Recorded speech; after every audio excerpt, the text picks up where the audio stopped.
Hello everyone, I hope you all are doing well and learning from my videos. तो इस video में हम बात करेंगे UAPA। ये हमारा क्या है? Unlawful activities prevention act. ठीक है, इसके अभी हमें क्या बात करने की ज़रूरत पड़ेगी? जो हमारा खालिस्तानी टेररिस्ट था उसको मार गिराया है पाकिस्तान में।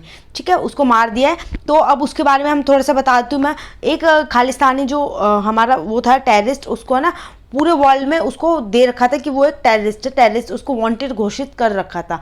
ठीक है, उसका परमजीत सिंह नाम था, परमजीत सिंह पंजवार। तो वो एक की लीडर था, हमारा खालिस्तान जो कमांडो है फोर्स का, उसका की लीडर था। अब खालिस्तान कमांडो फोर्स है, ठीक है, खालिस्तान कमांडो फोर्स, इसको भी इंडिया ने बैन कर रखा और एज अ टेररिस्ट घोषित कर रखा है। तो इसका एक लीडर था, इसके लिए उसको वांटेड घोषित कर रखा था। ठीक है, वांटेड लिस्ट में था। अब ये जो UAPA है, ठीक है, UAPA में वांटेड था इसके अंदर। तो UAPA हमारी क्या होती है, हम इसके बारे में बात करते हैं।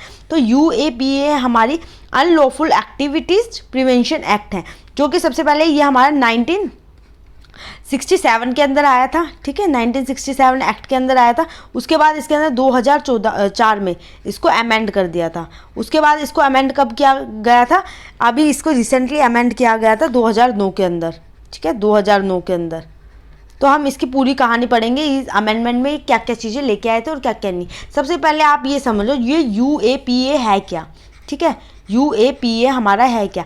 ये क्या करता है कि इसने क्या कहा है कि जो अनलॉफुल एक्टिविटीज़ है, प्रिवेंशन एक्ट है, इसके अंदर जो भी एनी पर्सन, ठीक है, अगर कोई इंडिविजुअल पर्सन है, एक पर्सन भी है, तो उसको भी हम एज अ टेररिस्ट वांटेड घोषित कर सकते हैं।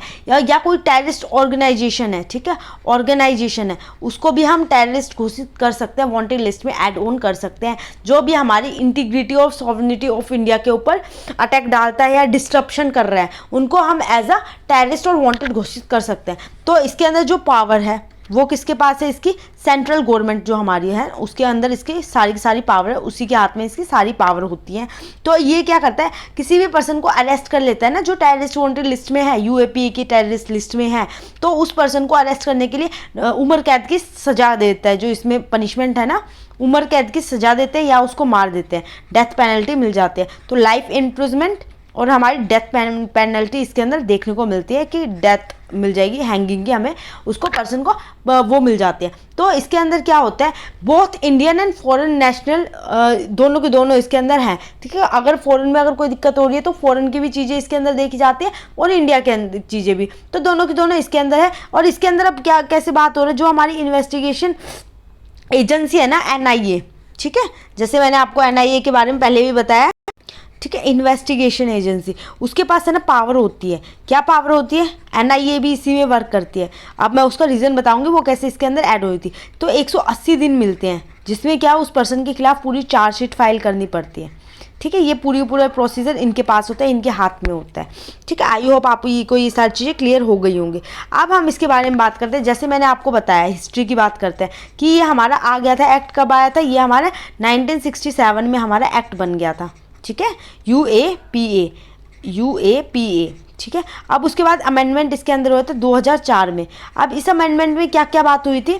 जब ये अमेंड हुआ था तो इसमें क्या कहा था कि कोई भी टेररिस्ट एक्टिविटी कर रहा है, ठीक है, टेररिस्ट एक्ट के अंदर ये आ गया था। तो अगर कोई ऑर्गेनाइजेशन है, हम उसको बैन कर सकते हैं, उसको वांटेड घोषित कर सकते हैं। तो इस एक्ट के तहत हमने 34 आउटलेट्स को, ठीक है, हमने बैन कर दिया था, जो टेररिस्ट ऑर्गेनाइजेशन थी। अब इसके बाद 2009 के अंदर इसके अंदर अमेंडमेंट देखने को मिला था। अब इसके अंदर जो अमेंडमेंट देखने को मिलता है, कोई भी एक अगर सिंगल पर्सन भी है ना, तो हम उस सिंगल पर्सन को एज अ डेजिग्नेशन दे सकते हैं कि वो टेररिस्ट है। ठीक है, और हम इसके अंदर, इसी के अंदर हमारे जो NIA ऐड हो गई थी। NIA जो नेशनल इन्वेस्टिगेशन एजेंसी है, वो एज अ उसका जो डायरेक्टर जनरल है, वो इसको हैंडल करेगा, उसके पास सारी पावर होगी। उसको कोई भी अगर कोई भी अप्रूव कर रहा है या कोई भी प्रॉब्लम है, जो हमारी प्रॉपर्टी या हमारी किसी भी इंडिया की प्रॉब्लम क्रिएट कर रहा है, ठीक है, इंडिया की सॉवरन और क्या नाम है इंटीग्रिटी पे एक डिस्ट्रप्शन क्रिएट कर रहा है, उस पर्सन को पता है ये इन्वेस्टिगेट कर सकता है और उसके अगेंस्ट फाइल कर सकते हैं केस को। ठीक है, और उसको वांटेड लिस्ट में ऐड ऑन कर सकते हैं। तो UAPA आप समझ गए UAPA क्या है। आई होप आपको सारी चीज़ें क्लियर हो गई हैं and thank you so much for watching my video.